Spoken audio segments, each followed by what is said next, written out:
हरे कृष्णा गुरु जी। हरे कृष्णा जी। सर्दियाँ कम हो गई दिल्ली में? सर कुछ तो कम हुई है। अच्छा दिन में तो धूप है, बहुत तेज धूप लग रही है दिन में, सुबह अच्छा। शाम। अभी इस टाइम तो है अभी। हाँ सुबह तो रहेगी अभी। जी, दिन में खूब धूप निकलने लगी है। बहुत बढ़िया। जी गुरु जी। ये योग के लिए सबसे परफेक्ट टाइमिंग शुरू हो रहा है। हाँ जी। अगर योग करना है कराना है किसी को तो ये अच्छा है। मतलब नए साधक के लिए योग का ये टाइमिंग है। बसंत का टाइम जो होता है, मतलब जी, फरवरी मार्च का टाइम योग के लिए सबसे उत्तम है। और उधर सितंबर अक्टूबर नवंबर ये उत्तम है। अगर किसी को नए से शुरू करना है, जो कर रहे हैं तो वो तो किसी भी टाइम करते रहें, लेकिन किसी को नई शुरुआत करनी है तो बीमार नहीं पड़ेगा, क्योंकि शुरू में बीमार पड़ जाते हैं योग करने वाले लोग, जी, जो जिन्होंने कभी किया नहीं है। हल्के से मतलब कभी बुखार जुकाम इस तरह का हो जाता है। शुद्धिकरण क्रिया होती है तो वो फिर गंदगी निकलती है बाहर से बाहर। चलिए सीधे बैठ जाएंगे।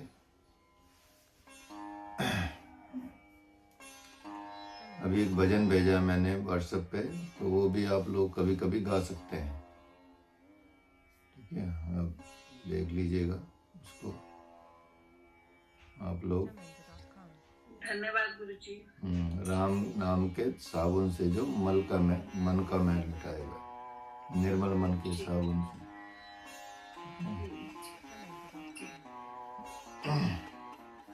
चलिए शुरू करते हैं। बैठ जाइए, सीधे बैठेंगे। ओम सहनावतु बोलेंगे। इनहेल। ओम सहनावतु सहनौ भुनक्तु सह वीर्यं करवावहै तेजस्विनावधीतमस्तु मा विद्विषावहै। ओम शांति शांति शांति। Relax, gently open your eyes. Hare Krishna everyone. चलिए पिछला जो क्लास में कुछ बीच में रह गया था, क्योंकि श्लोक का कंप्लीट अर्थ नहीं हो पाया था, और इसमें प्राणायाम की और उसकी सारी विधि बता रहे थे, कैसे किया जाता है, ध्यान कैसे किया जाता है। ये सब विधि आपको बताई जा रही थी, जिसमें बताया था कि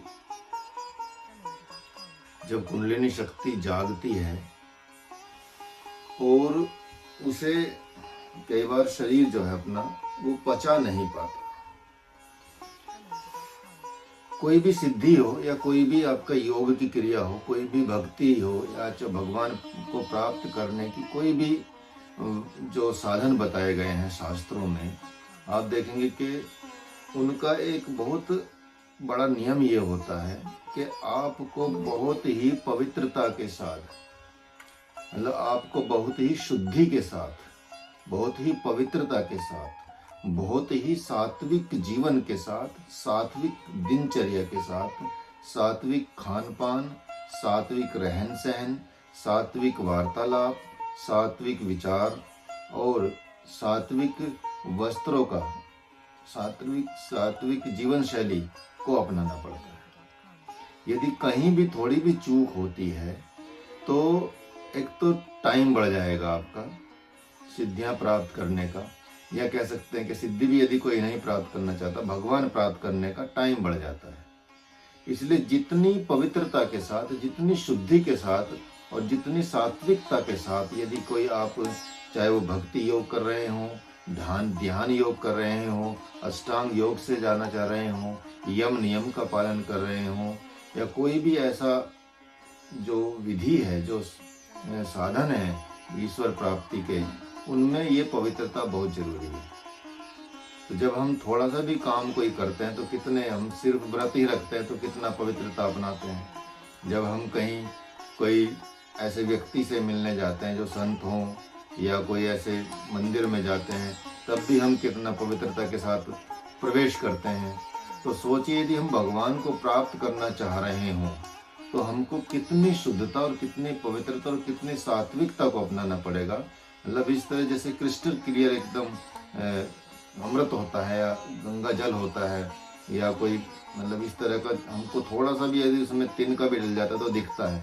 इसलिए यदि हम हमारी भक्ति में, हमारे साधनों में यदि थोड़ा सा भी, हल्का सा भी जीवन में इस तरह की चीजें आएंगी तो वो दिखेंगी, और उससे फिर उसको साफ करना पहले बहुत आवश्यक होता है। इसलिए जब कुंडलिनी शक्ति जागती है तो, और उसे शरीर कई बार पचा नहीं पाता, तो क्या होता है, वह शरीर को ही गिरा देती है, इधर उधर पटक देगी, आपको उठा के पटक देगी। आप पता भी नहीं लगेगा आपको कि आप कैसे उछल रहे हैं, और दीवार में लगेंगे, सर में लगेगा, कुछ भी, मतलब कुछ भी, और भी बहुत सारी चीजें हो सकती हैं, पागलपन भी हो सकता है। तो इसलिए शरीर की शुद्धता, यदि कोई साधन कर रहे हैं तो ऐसा नहीं कि प्रमाद करने लगे उसमें, कि आप बाहर जाके खाने लगे, गलत विचार करने लगे, या घर में भी यदि दूषित या इस तरह का खाने लगे, या दूषित तरीके से बनाए जाने लगे प्रसाद, तो वो फिर नुकसान कर जाता है। इसलिए आपको प्रकृति के रहस्य को जानने के लिए, आपको प्रकृति को जानने के लिए, आपको ईश्वर के रहस्य को जानने के लिए आपको ईश्वर के मैच का होना पड़ेगा, वही दृष्टि रखनी पड़ेगी, और वही शरीर की शुद्धता को रखना पड़ेगा, विचारों की शुद्धता को रखना पड़ेगा। तो शरीर न चाहते हुए भी उछल कूद कर सकता है, और 2-4 महीने में जब शक्ति पचने लगेगी, जब आप अपनी शक्ति को उसको पचा लेंगे, तो फिर आनंद की बरसात होगी, दिव्य स्पर्श की बरसात होगी, वो बाढ़ सी आ जाएगी। लेकिन शरीर जो है वो सम शांत बन बैठा रहेगा। ठीक है। तो यदि मान लें आपको दिव्य स्पर्श चाहिए, दिव्य सुगंध चाहिए, ठीक है, दिव्य रस चाहिए, तो जो दिव्य चीज है, जो भगवान देते हैं, जो भगवान की खुशबू है, जो भगवान का एहसास है, जो भगवान की पवित्रता है, शुद्धता है, तो आपको उतना ही प्योरिटी के साथ रहना पड़ेगा, ताकि वो आप सुन सकें, सूंघ सकें, वो सुगंध को आप जीवन में उतार सकें, आपको बहुत ही अच्छी सुगंध आ सके। तो उसके लिए आपको इन चीजों को, जो भी सात्विकता है, उनको अपनाना पड़ेगा। तो आगे बताते हैं, साधक को ध्यान में, अभी और भी विधि आएगी प्राणायाम वगैरह की, तो इसको थोड़ा सा आप ध्यान में रखेंगे और नोट भी कर सकते हैं कि साधक को ध्यान में विशेष बैठे रहने की आवश्यकता जान पड़ती है। उसे बेचैनी हो रही है तथा शरीर पूर्णतः साथ नहीं दे रहा है, और निर्मल वैराग्य भी है, एकदम निर्मल वैराग्य भी है। तब वैसी अवस्था में उसे क्या करना चाहिए, उसे सात्विक धृति का आश्रय लेना चाहिए, जिसका संकेत इसी अध्याय में किया जाएगा, इसको बताया जाएगा इसी अध्याय के 25वें मंत्र में भगवान ने किया है। शनय शनय रूप मेद बुद्ध्या धृति गृहता, सात्विक बुद्धि और धृति के द्वारा मन को वश में करने का धीरे धीरे प्रयत्न करें। और सात्विक धृति क्या है, ये बताया गया है कि धृत्या यया धार्यते मनः प्राणेन्द्रिय क्रिया योगेन व्याभिचारण्य धृति सा पार्थ सात्विकी, अर्थात सब और सर्वत्र ब्रह्म ही है, सब और ब्रह्म ही है, ऐसी भावना करके पुनः प्राणायाम के द्वारा वृत्ति को सूक्ष्म करें, सूक्ष्म करते चले जाएं। जो रजोगुण है और जो तमोगुण है उनका दमन करें।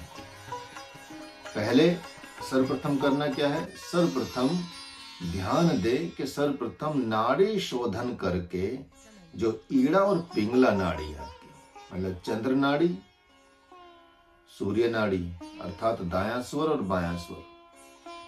चंद्र नाड़ी जो है वो दायां स्वर है और सूर्य नाड़ी जो है वो बायां स्वर है।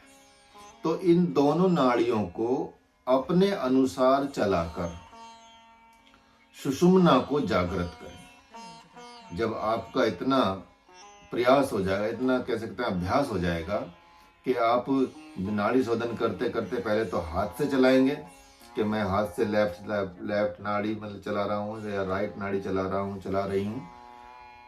उसके बाद जब आपको इतनी अभ्यास हो जाएगा तो आपके सोचने मात्र से ही आप अपनी लेफ्ट और राइट, ईड़ा और पिंगला, कोई सी भी नाड़ी को चला सकते हैं और फिर सुषुम्ना को भी जागृत कर सकते हैं। तो यही बताया है कि सबसे पहले नाड़ी शोधन प्राणायाम करें, क्योंकि नाड़ियां की शुद्धि होगी तो आगे की क्रियाएं ठीक होने लगेंगी। तो सुषुम्ना को जागृत करें और प्रत्येक 1.5 घंटे के बाद स्वर को बदल दें। मतलब यदि आप लेफ्ट चला रहे हैं 1.5 घंटे तो लेफ्ट चलाते रहें, 1.5 घंटे के बाद फिर जैसे 1.5 घंटे हुए अलार्म लगा लें और फिर राइट चलाएं, लेफ्ट चलाएं, राइट चलाएं, ऐसे। तो उस स्वर बदलने की जो स्थिति में 1-2 मिनट के लिए ही सुषुम्ना खुलती है। जब स्वर बदलने वाला होता है तब सुषुम्ना खुलती है। तो जब सुषुम्ना खुलती है तो हमको सिर्फ और सिर्फ भगवान का ही ध्यान करना चाहिए, भगवान की ही पूजा पाठ करनी चाहिए, शास्त्रों का ही एक तरह से अध्ययन करना चाहिए या भजन करना चाहिए। क्योंकि ये कब टाइम आता है, मोस्टली जब सुषुम्ना खुलती है तो सुबह का टाइम जो होता है, जब दिन निकलने वाला हो, रात खत्म होने वाली हो, तो परिवर्तन का टाइम होता है। उस परिवर्तन के टाइम पे आपकी नाड़ी बदलती है। ये आप इसलिए सुबह और शाम को संध्या और दोपहर के टाइम पे संध्या का प्रावधान किया गया है कि उस वक्त आप यदि कोई भी कार्य करेंगे, किसी भी तरह का डिसीजन लेंगे तो वो सफल नहीं हो सकता। ये स्वर विज्ञान है। थोड़ा ध्यान इस पे देंगे कि जब भी आप का समय, संध्या का समय हो रहा हो, शाम का समय हो रहा हो या सुबह का समय हो रहा हो, उस वक्त कोई भी डिसीजन ना लेके भगवान के ध्यान में बैठे। और जब आप उस आधा घंटे को पार कर जाएं और देखें कि हाँ अब स्वर ठीक से चलने लगा है, दायां स्वर या बायां स्वर, तभी आप थोड़ा कोई भी नया डिसीजन लें। ठीक है, इसलिए उस वक्त कुछ ही मिनट के लिए, 2-3 मिनट के लिए, 1-2 मिनट के लिए सुषुम्ना नाड़ी खुलती है। आगे क्या बता रहे हैं कि दौड़ते समय, कठोर श्रम करते समय, बाईं करवट लेटते समय सुषुम्ना जागृत रहती है। जब दोनों स्वर समान हो, खुले हों, तो जानना चाहिए कि सुषुम्ना चल रही है। ठीक है, सुषुम्ना का पता कैसे चलेगा? जब आपका ना लेफ्ट चल रहा हो ना राइट चल रहा हो, एक साथ दोनों चल रहे हैं, केवल ना लेफ्ट चल रहा हो, केवल ना राइट चल रहा हो। क्योंकि मोस्टली जो समय रहेगा आपका, जब भी आप देखेंगे अपनी उंगली लगा के भी ऐसे देखेंगे, चेक करेंगे, तो आपका एक ही स्वर चलता मिलेगा आपको एक टाइम पे। चाहे आपको कितना भी भयंकर जुकाम हो रहा हो, एक नाक बंद रहेगी तो एक खुली ही रहेगी, ये नियम है। जबकि जुकाम तो दोनों नाकों में, ठीक है, बिल्कुल ब्लॉक हो जाती है, तो एक लेकिन फिर भी चलती रहेगी। और जब एक बंद होगी तो दूसरी खुल जाएगी, जब दूसरी बंद होगी तो फिर पहली खुल जाएगी। तो इसी तरह से जब आप चेक करेंगे कि मेरा लेफ्ट भी चल रहा है, राइट भी चल रहा है, दोनों चल रहे हैं, दोनों से सांस आ रही है, दोनों से सांस जा रही है, तो समझिए कि सुषुम्ना चल रही है। और वो सबसे उत्तम समय होता है जप ध्यान करने का। ठीक है, तो जब दोनों स्वर समान हो, खुले हों, तो ये जानना चाहिए कि सुषुम्ना नाड़ी चल रही है। और फिर संपूर्ण जप, तप, योग इसी नाड़ी की अध्यक्षता में करने से बड़ा प्रभावकारी होता है। देखिए, सीधा बता दिया गया है कि जप करेंगे, तप करेंगे, योग करेंगे या कोई ऐसा प्रभु प्राप्ति का साधन करेंगे तो वो सबसे ज्यादा सफलता उसमें आपको मिलेगी। तो इसी को खोलने के लिए सबसे पहले सर्वप्रथम क्या करना, विशेष नाड़ी शोधन किया जाता है। और नाड़ी शोधन को ही शास्त्रों में क्या कहा गया है, अनुलोम विलोम भी कहा गया। जब बिना कुंभक के प्राणायाम के, बिना कुंभक प्राणायाम के, कुंभक नहीं करना, जब बिना कुंभक प्राणायाम के रेचक पूरक ही किया जाता है तो इसे नाड़ी शोधन प्राणायाम कहते हैं। बाद में इसकी अलग अलग स्टेज आपको मिलेंगी, फिर बाद में धीरे धीरे कुंभक भी जोड़ दिया जाता है, लेकिन शुरुआत में आपको सिर्फ और सिर्फ रेचक पूरक ही करना है। तो सहजता पूर्वक क्या करना है? सहजता पूर्वक धीरे धीरे दाएं स्वर से हवा पूरे शरीर में भरकर बाएं स्वर से धीरे धीरे निकालें। क्या करें? सीधा बैठ जाएं, सीधे बैठ के अपनी जो नासाग्र मुद्रा ये बनाएं और धीरे धीरे दाएं स्वर से हवा भरें, पूरी शरीर में भरकर बाएं स्वर से धीरे धीरे निकालें। फिर बाएं स्वर से हवा को धीरे धीरे पूरे शरीर में भरकर दाएं स्वर से निकालें। ये फील करना है आपको कि जो हवा आप ले रहे हैं वो केवल ऐसे नहीं कि यहाँ फेफड़ों तक ही जा रही है, वो फील करें कि पूरे शरीर को मतलब नरिश कर रही है, पूरे शरीर में जा रही है, पूरे शरीर में पहुंच रही है, पूरे शरीर की शुद्धि कर रही है और पूरे सारी नाड़ियां, यहाँ तक कि बाहर भी आप देखें कि बाहर भी नाड़ियों की शुद्धि हो रही है। तो ये हवा जो भर रहे हैं आप ऐसे,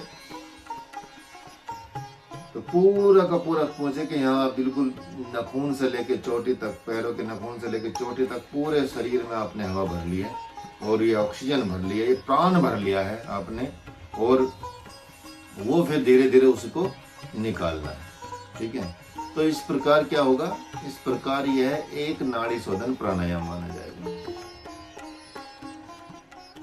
ठीक है, तो नाड़ी शोधन प्राणायाम इस तरह से पहला मतलब इस तरह की शुरुआत करें आप। तो पहले ही दिन जब बिना रुके हुए 20 की संख्या में ये प्राणायाम किया जाएगा तो क्या होगा? सुषुम्ना खुल जाएगी।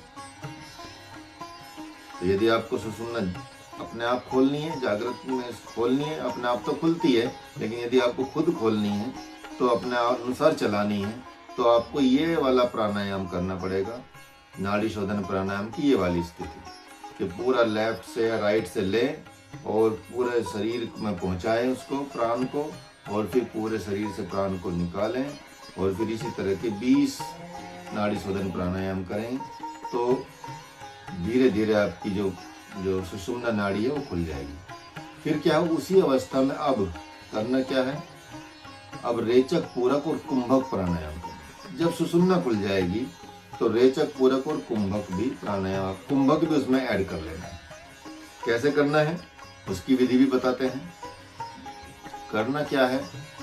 दाएं स्वर से, राइट से ही वायु को धीरे धीरे धीरे धीरे धीरे धीरे धीरे धीरे संपूर्ण नस नाड़ियों सहित शरीर में भरकर उसे यथा सामर्थ्य, जितनी आपकी सामर्थ्य है उसके अनुसार मूल बंद, जालंधर बंद और उद्यान बंद लगाकर उसको रोकें। जब आप कुंभक कर रहे हो ये अंतर कुंभक हो जाएगा। जब आप सांस लेके करेंगे तो उसको रोक लेंगे सांस को और पूरे शरीर में वो पहुंचा देंगे प्राण को और उसको रोक के रखेंगे, लेकिन उसी वक्त आपको जालंधर बंद भी लगाना है, उद्यान बंद भी लगाना है और मूल बंद भी लगाना है, तब रोकना है।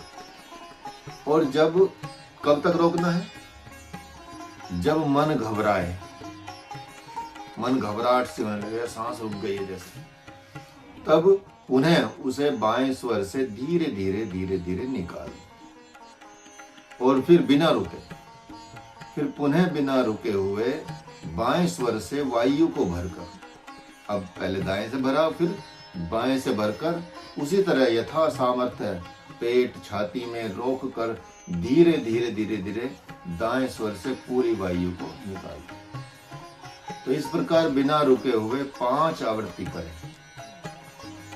अब आप ध्यानस्थ हो जाए, फिर ध्यान में बैठे और इसी प्रकार नित्य प्रति एक एक नाड़ी शोधन बढ़ाएं तथा 7 दिन पर एक रेचक पूरक कुंभक प्राणायाम बढ़ाने का प्रयास करें।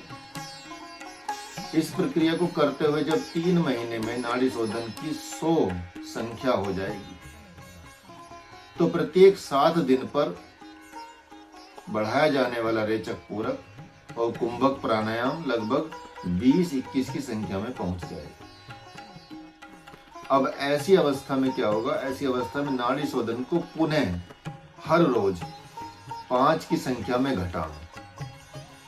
जैसे 100 से 95 कर ले, 90 से 85 कर ले, 80 कर ले, इस प्रकार।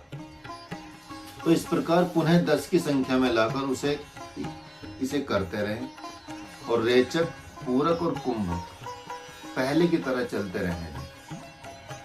जब रेचक, पूरक, कुंभक की संख्या 40 से 45 तक हो जाए तो देखना चाहिए कि ध्यान में सुषुम्ना कितनी देर खुली रहे, और यदि सुषुम्ना ही ध्यान में बनी रहती है तो क्या होगा, रेचक, पूरक और कुंभक 40-45 की संख्या में रहने दें और केवली कुंभक 7 दिन पर एक बार एक बढ़ाते रहें। इसे इस प्रकार किया जाता है। कैसे करेंगे, जैसे हाथों को दोनों घुटनों पर ज्ञान मुद्रा में रख कर दोनों स्वरों से वायु को धीरे धीरे पूरे पेट और छाती में भरकर तीनों बंद लगाकर यथासंभव रोके, और जब घबराहट होने लगे तो धीरे धीरे धीरे वायु को बाहर कर दें और बिना विश्राम किए पुनः वायु को भरकर पूर्ववर्त ध्यान दें। ध्यान रहे कि पूरे प्राणायाम के समय मन जो है भ्रुकुटी में रहेगा और मूल बंध अच्छी प्रकार न लगता हो किसी का, तो उससे पहले उसका मूल बंध की अभ्यास करना होता है। योग के स्टूडेंट को हमने बताया भी है। जैसे अश्वनी मुद्रा, अश्वनी मुद्रा जो गुदा द्वार को बार बार संकुचन करना और छोड़ना, ऐसे करना छोड़ना, ऐसे करना छोड़ना, तो आपको इतनी प्रैक्टिस हो जाएगी कि फिर ऐसे भी करके रख सकते हैं। शुरू में आपको वो अपना आप ही छूट जाएगा। तो पहले अश्वनी मुद्रा का अभ्यास करें। तो मूल बार अगर किसी का अच्छी तरह नहीं लगता मूल बंद, तो अच्छी तरह से पहले अश्वनी मुद्रा का अभ्यास करें, और अश्वनी मुद्रा के अभ्यास से गुदा का बार बार संकुचन करना और छोड़ना, संकुचन करना छोड़ना, संकुचन करना छोड़ना, ठीक है। तो वो अभ्यास करेंगे तो धीरे धीरे धीरे धीरे आपकी पकड़ मूल बंध पे बनती जाएगी, मतलब आपके नियंत्रण में आ जाएगा, कंट्रोल में आ जाएगा मूल बंध। तो उसको करते रहें, और करें तो धीरे धीरे हल्का उद्यान बंद अपने आप लग जाएगा। जब आप खींचेंगे ऊपर को तो फिर वो अपने आप ही लगने लगेगा। यहाँ तक कि जालंधर बंद भी स्वतः ही लगने लगेगा, अपने आप ही गर्दन ऐसे हो जाएगा, ठीक है। तो ये स्पष्ट हो गया कि जब वायु भरे तो तीनों बंधों को लगावें, और जब वायु निष्कासित करें तो तीनों बंधों को छोड़ दें, ठीक है। तो ये करना, इसका इस प्रकार ये प्राणायाम बढ़ाते हुए तब तक करते रहे जब तक कुंडलिनी शक्ति जागृत न हो। लेकिन यहाँ सावधान रहना आपको, ये आपको खुद नहीं करना। जब तक आप किसी गुरु के संरक्षण में ना हो तब तक कुंडली जागरण की सिर्फ सुनने से नहीं करना। आप सब लोगों को ये ध्यान में रखना है।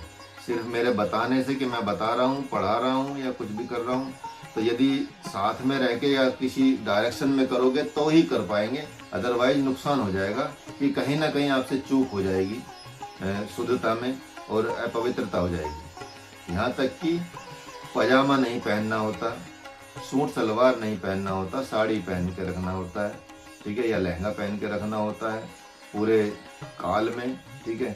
इतना तक शुद्धि की क्रिया होती है, ये आप सोचिए। कपड़ों से भी आपकी कुंडलिनी आपको पागल कर सकती है, कपड़ों की अपवित्रता से।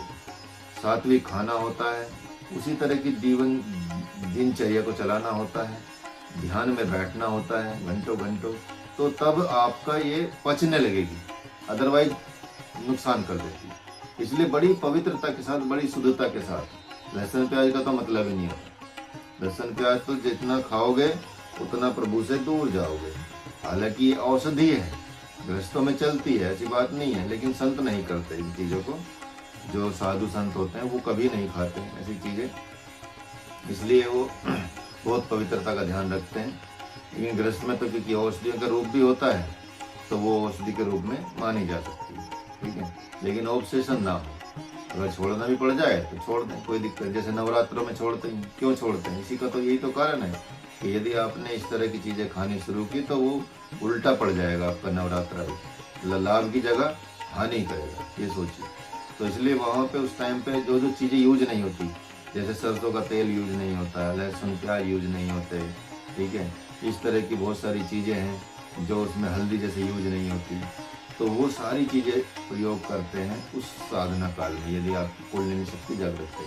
इसलिए स्वतः कभी ना करें, उसके लिए योग प्रशिक्षक भी नहीं इसमें काम आएगा, क्योंकि योग प्रशिक्षक को भी पता नहीं, जिन्होंने कुंडलिनी जागृत नहीं की तो वो कैसे करा सकते हैं, वो करा ही नहीं सकते, ठीक है। तो इसलिए उसमें भी ऐसा नहीं कि आप कोर्स कर लें कुंडलिनी जागृत करने का और फिर ये करें, तो उसके लिए भी वो मतलब उचित नहीं है। आपको जो कराते मिलेंगे वो भी आपको पैंट पजामे भी देखने को मिलेंगे, ठीक है, तो वो अंडरस्टूड है कि वो नहीं करा पाएंगे और ना उन्होंने कभी किया है। तो इसलिए आपको बहुत ध्यान रखना कि कोई भी विधि से बता रही है तो वो पहले सीखें और तब उसको धीरे धीरे करने का प्रयास करेंगे। तो आगे बढ़ते हैं कि जिस प्रकार आसनों में पद्मासन श्रेष्ठ है, उसी प्रकार प्राणायामों में केवली कुंभक श्रेष्ठ है। जो अभी बताया आपको, केवली कुंभक जो बताया कि ज्ञान मुद्रा में बैठे, दोनों नोस्ट्रिल से पूरे छाती में, पेट में, सब जगह हवा भर लें, मूल बंद लगा लें, जालंधर बंद और उड्डयन बंद लगा लें, और जब तक आपको ऐसा ना लगे कि आप बिल्कुल हालत खराब, गिरने वाला हूं, गिरने वाली हूं, चक्कर आने वाले हैं, मन घबराने ना लगे, तब तक ना छोड़े, और फिर धीरे धीरे धीरे धीरे गर्दन सीधी करें और वो सांस निकालें। इस तरह आप एक केवली कुंभक से शुरू कर सकते हैं, 2 से शुरू कर सकते हैं, मतलब शुरुआत में 1 से कर सकते हैं। तो उसी प्रकार प्राणायाम में क्या है, केवली कुंभक श्रेष्ठ है, क्योंकि इसी प्राणायाम के द्वारा सुषुम्ना प्राण वायु का पान करती है। सुषुम्ना नाड़ी कैसे, मतलब यही प्राणायाम है जिससे आप सुषुम्ना नाड़ी को ज्यादा क्लीन कर सकते हैं और उस नाड़ी को एकदम प्योरिटी की तरफ ले जा सकते हैं, जिससे कि जब ये वो क्लीन हो जाएगी तो, क्योंकि कुंडलिनी शक्ति सुषुम्ना नाड़ी के अंदर से ही जागृत होती है, मूलाधार चक्र से उठती है और मूलाधार चक्र से उठते ही वो जागृत होती है, ठीक है। तो यदि वो उसमें अपवित्रता होगी, उसमें अड़चन होगी, उसमें ब्लॉकेज होगा, तो समझिए कि वो कुंडलिनी शक्ति वो मतलब परेशान कर देगी आपको। इसलिए केवली कुंभक ही सर्वश्रेष्ठ प्राणायाम इसमें बताया गया है। सामान्य अवस्था में तो दोनों स्वर जैसे 1.5 घंटे, 1.5 पौने 2 घंटे वायु का पान करते हैं, कभी एक लेफ्ट और राइट, और सुषुम्ना भूखी की भूखी रह जाती है। सोचिए, क्योंकि आपके तो बदलते टाइम में 2-1 मिनट चलेगी, लेकिन वो 2 मिनट में क्या होगा उसका, तो सुषुम्ना नाड़ी इसलिए जागृत नहीं होती, इसलिए वो, क्योंकि हम अपने प्राणायाम नहीं कर पाते तो हमारा वो स्तर नहीं खुल पाता, ना बुद्धि का, ना विचारों का, और ना ही एनर्जी का, वो चैनल नहीं चल पाता।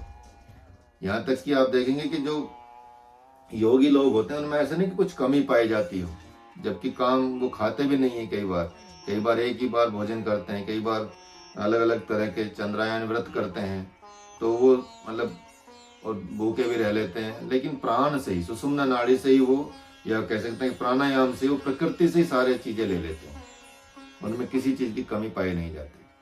तो यहाँ देखेंगे कि सुषुम्ना भूखी की भूखी रह जाती है, जहाँ दोनों स्वरों से क्रम से प्राण वायु के द्वारा विचार ही चलते रहते हैं, वहीं सुषुम्ना द्वारा वायु का पान कर लेने पर दिव्य प्रकाश की धारा प्रवाहित होने लगती है, अनाहद नाद भी हुंकार भरने लगता है, जिसे कुंडलिनी शक्ति कहते हैं।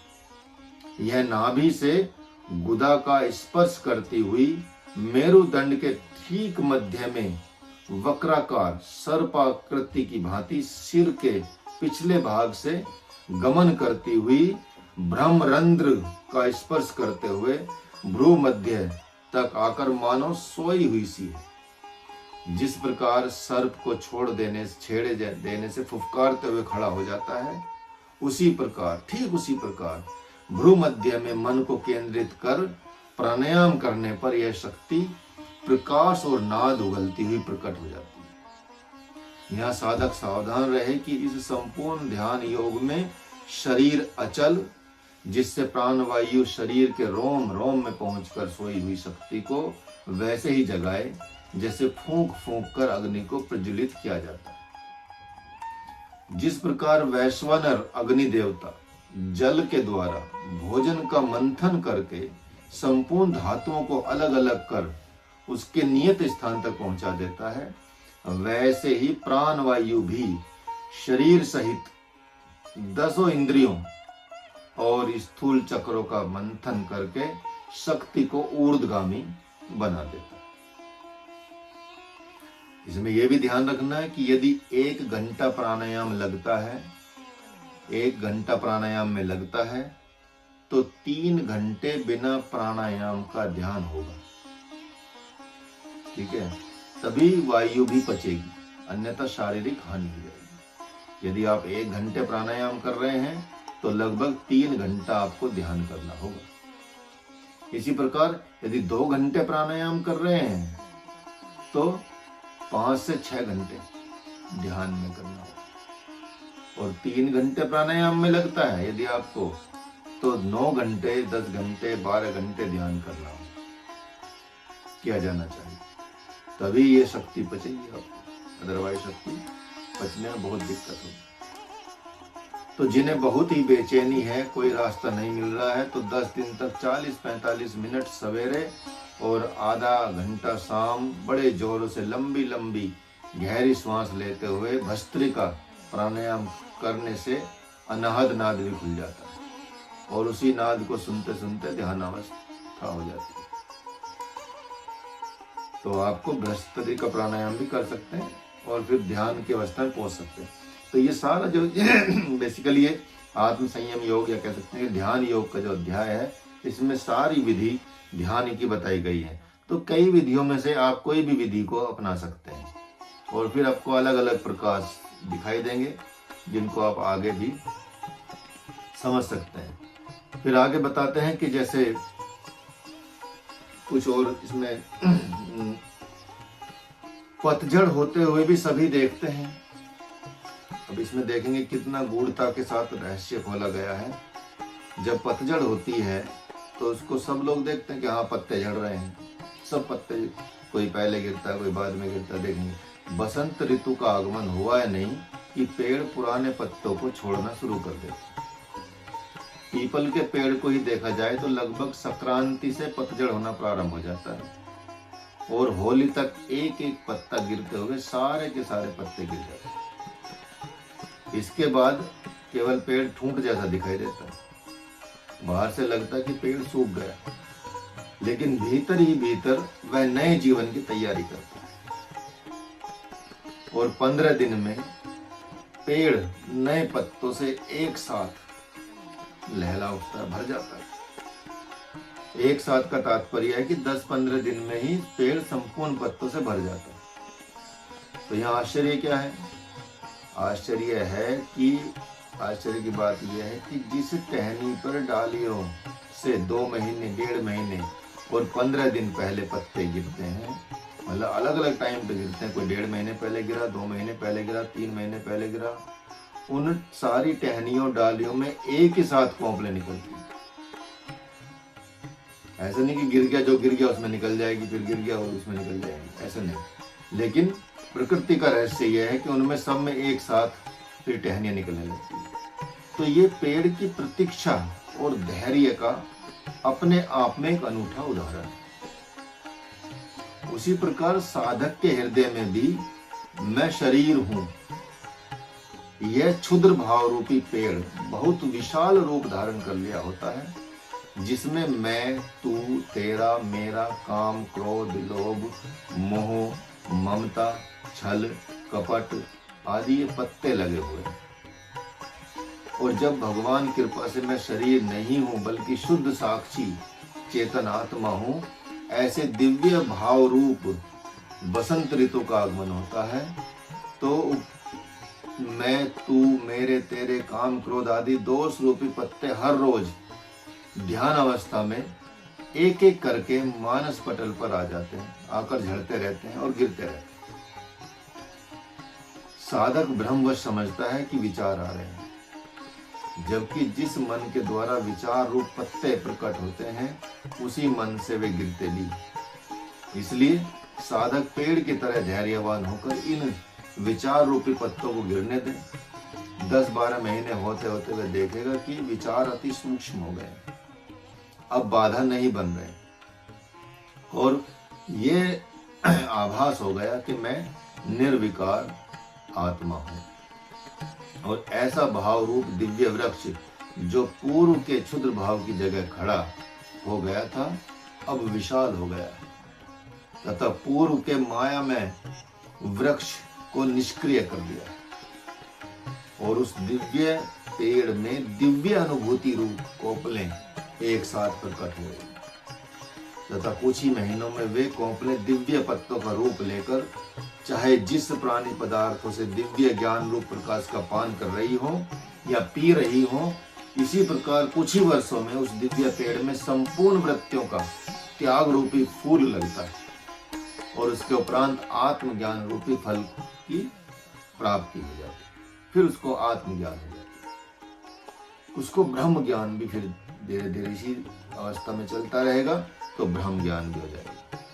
अर्थात हम निराश ना हो, पत्ते टूटते हुए पेड़ जैसे निराश नहीं होता कि उसको तो जो पहला पत्ता टूटा उसको तो 3 महीने वेट करना पड़ेगा। सोचिए, जो दूसरे दिन टूटा उसको 1 दिन और वेट करना पड़ेगा निकलने के लिए, वहाँ नई कोंपले आने के लिए। इसलिए धैर्य बना के रखना पड़ता है, और उन पत्तों को, विचार रूपी पत्तों को झड़ने देना होता है। जैसे जैसे वो झड़ते जाएंगे, जब सारे पत्ते खत्म हो जाएंगे, तो आप एकदम दिव्य कोंपले, दिव्य अनुभव, दिव्य अनुभूतियां आपके अंदर उभरने लगेंगी, और फिर आपको आत्मज्ञान रूपी फल प्राप्त हो जाएगा। ये ध्यान की ये अवस्था भी। तो साधक विचारों की चिंता करते हैं, मतलब विचार तो आएंगे ही, आंखें बंद करेंगे विचार आएंगे, उनको कोई दिक्कत नहीं, वो करते रहिए। ऐसा नहीं कि विचारों को रोक नहीं, विचारों को रोकेंगे तो पागल हो जाओगे, ठीक है। तो साधक मतलब होता क्या है, जैसे योगस्य चित्त वृत्ति निरोध, कि चित्त की वृत्तियों का रोकना ही योग है। उसको रोका नहीं जाता। जो चित्त की वृत्तियां हैं, गलत वृत्तियों को रोकना, गलत विचारों को रोकना, उनको रोकने को योग बोला गया। विचार तो सात्विक, फिर तो ब्रह्म विचार आने लगेंगे। विचार रहेंगे लेकिन ब्रह्म विचार रहेंगे, एकदम शांत नहीं होगा, लेकिन आपके विचार उसमें मिल जाएंगे तो लगेगा कि शांत हो गए। तो चित्त वृत्ति निरोध इसलिए कहा गया। अगर विचार खत्म ही हो जाएंगे तो फिर मतलब पागलपन छा जाएगा। इसलिए विचारों को आने दें, और धीरे धीरे दूषित विचारों को जाने दें, अच्छे विचारों को आने दें। और सात्विक विचार, जैसे जैसे सात्विक विचार बढ़ेंगे, ऐसे ऐसे फिर ध्यान के विचार आएंगे, फिर सात्विकता के साथ साथ फिर ब्रह्म विचार आने लगेंगे। फिर इस तरह से आपके उन विचारों के साथ जब आप एकाग्र हो, तो ज्यादा विचार होते नहीं, ब्रह्म विचार मतलब एक विचार, तो सारे विचार तो फिर खत्म ही हो जाएंगे, और फिर एक सिर्फ ये विचार रहेगा कि साक्षी चेतन आत्मा हो, और मैं ही स्वयं में परमात्मा का रूप हूँ, और मेरे अंदर भी वही एनर्जी है जो परमात्मा है। तो ये अनुभव होने लगेगा। तो ये साधक विचारों की चिंता करते हैं, जबकि वे विचारों से अति बलवान और सामर्थ्यवान हैं। एक सद्गुरु ने अपने शिष्य से कहा कि दूध से भरे हुए ये 50-60 घड़े हैं तथा जल से भरा हुआ एक घड़ा है।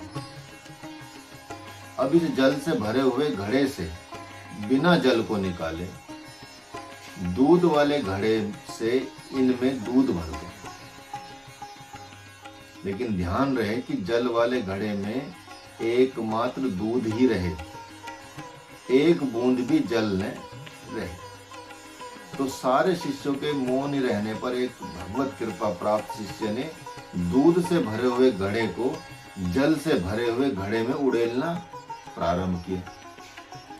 वह दूध तब तक डालता रहा जब तक जल से भरे हुए घड़े में से जल निकलकर दूध ही नहीं रह गया। तो गुरुदेव ने प्रसन्न होकर उसको पूरी अपनी आध्यात्मिक शक्ति और संपत्ति दे दी। ठीक उसी प्रकार साधक के हृदय रूपी घड़े में सात्विक, राजस, तामस भाव रूपी विचार लबालब भरे हुए हैं। तो उनकी चिंता नहीं करें, आपको वो निकालने ही नहीं, आपको सिर्फ उसके अंदर आत्मचिंतन रूपी दूध को डालना है। ठीक है, वो आपको करना है सिर्फ। तो ऐसा नहीं मतलब कुछ भी नहीं करना, अपने जो गलत विचार है आपको अच्छे विचारों का सोचना शुरू कर देना है, तो अपने आप ही गलत विचार खत्म होने लगेंगे।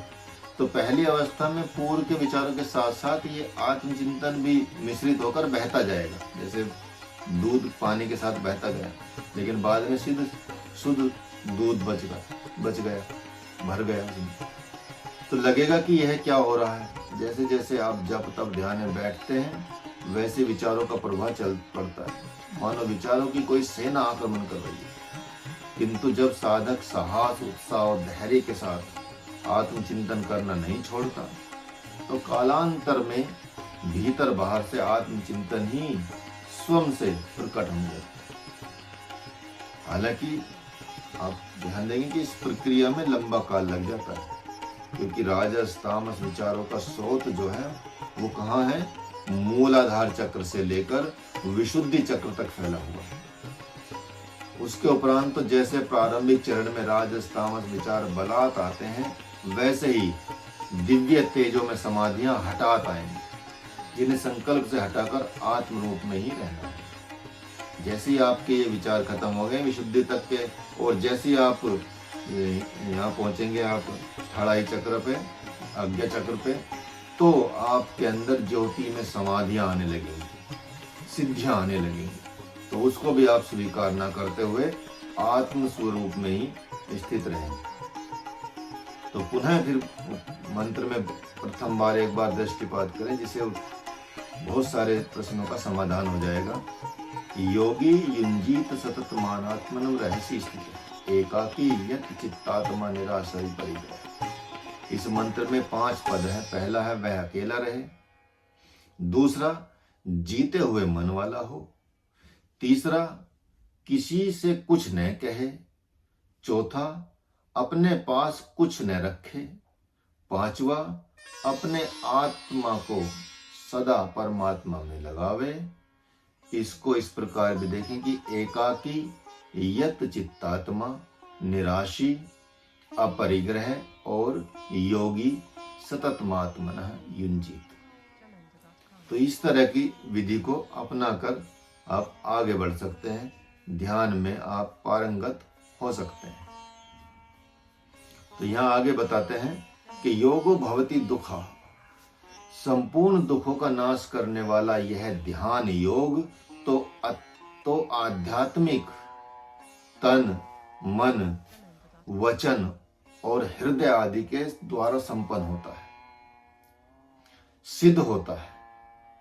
घोर तप तो असुरों ने भी किया है, लेकिन उनकी आंतरिक वेदना अर्थात आसक्ति रूप दुख समाप्त नहीं हुआ। रावण, बाणासुर आदि ने घोर तप करके भगवान शंकर और ब्रह्मा के द्वारा त्रिलोकी के पद को भी स्वीकार कर लिया है, लेकिन उनका अंतर हमेशा दुख दर्द तो रह ही गया। काम क्रोध से होने वाली पीड़ा ज्यों की त्यों रह गई। शरीर अभिमान रूपी महान दुख घटने की जगह बढ़ता ही गया उनका, जिसका परिणाम हुआ कि वे दुख दर्द लेकर ही परलोकगामी हो गए। सकाम जब तप में आंतरिक वेदना दिखाई नहीं पड़ती, वह तो जब साधक रोम रोम से ब्रह्म जिज्ञासु हो जाता है तब उसके सामने वह पीड़ा दिखाई पड़ती। वह भगवान के वियोग में उस समय ऐसे करा उठता है जैसे पुत्र के खो जाने पर मां अपनी मणि को खो जाने पर सर्प, यह ऐसा होने लगता है। तो यह ध्यान योग उसी दुख का नाश करता है, क्योंकि उसके लिए कोई भी संयोग वियोग का कारण ही नहीं है। इसलिए ध्यान योग का मतलब संपूर्ण शांति, संपूर्ण दुखों का नाश यहाँ भगवान ने बताया है। आगे भगवान बताते हैं कि यदा विनियतम चित्तात्मन्येवातिष्ठिते निस्पृह सर्वकामेभ्यो युक्त इत्यच्युते तदा यथा दीपो निवातस्थितो नेंगते सोपमा स्मृता योगिनो यत चित्तस्य युंजितो योगात्मना। इस प्रकार जिस साधक का चित्त योग के निरंतर अभ्यास से भली भांति सम शांत हो चुका है और अपने ही आत्मा में स्थिर हो गया है तथा संपूर्ण कामनाएं अपने ही कारण में विलीन हो गई है। वैसे ही साधक को सन्यासी और योगी कहा जाता है। ऐसे व्यक्ति को योगी कहा जाएगा, सन्यासी कहा जाएगा। कामनाएं अपने कारण में विलीन हो गई है। इसका तात्पर्य क्या है? तो क्या है? कामनाओं का कारण अज्ञान है और अज्ञान का कारण ज्ञान है, क्योंकि ज्ञान से ही अज्ञान को धारण किया जाता है। समझने से ही, जैसे मान लिया कि ये सब कुछ अपना है, ये ज्ञान मिला, लेकिन ये अज्ञान है बेसिकली। इस ज्ञान का अज्ञान से आपने धारण किया, इस अज्ञान का ज्ञान से धारण किया आपने। तो सभी जानते कि एक दिन शरीर को मरना है, तो भी इसी की सुख सुविधा को प्राप्त करने के प्रयत्न में आसक्त रहता मनुष्य।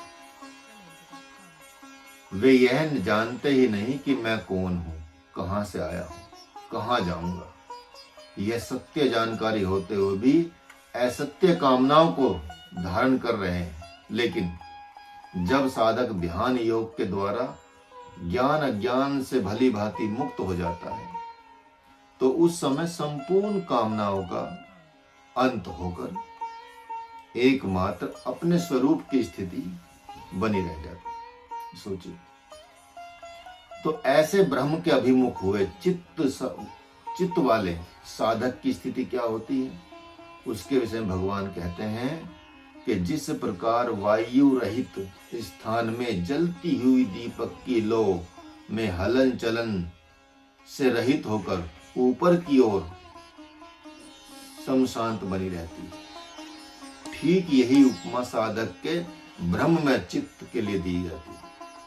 अर्थात वह योगी हृदय से अच्छी प्रकार निर्विषय होने के कारण विषय पुरुषों के संसर्ग से भी विषय नहीं होता, अथवा जिस प्रकार पतिव्रता नारी पति के दुर्व्यवहार से, भगवत भक्त पुत्र पिता माता के व्यवहार से, धर्मात्मा मित्र अपने मित्र के दुर्व्यवहार से विचलित नहीं होता, वैसी ही स्थिति शुद्ध साक्षी रूप हुए योगी के जीते हुए चित्त की होती है। तो अब पुनः जीते हुए चित्त का स्वरूप क्या होता है, इसे भी जानना चाहिए। जिस चित्त से अहम ब्रह्मास्मि, मैं ही ब्रह्म हूँ, सर्वामहस्मि, सर्वत्र और सर्वरूप मैं ही हूँ, ऐसी दिव्य अनुभूति न चाहते हुए भी अहर्निश प्रकट होती रहती है, उसे जीता हुआ चित्त कहा जाता है।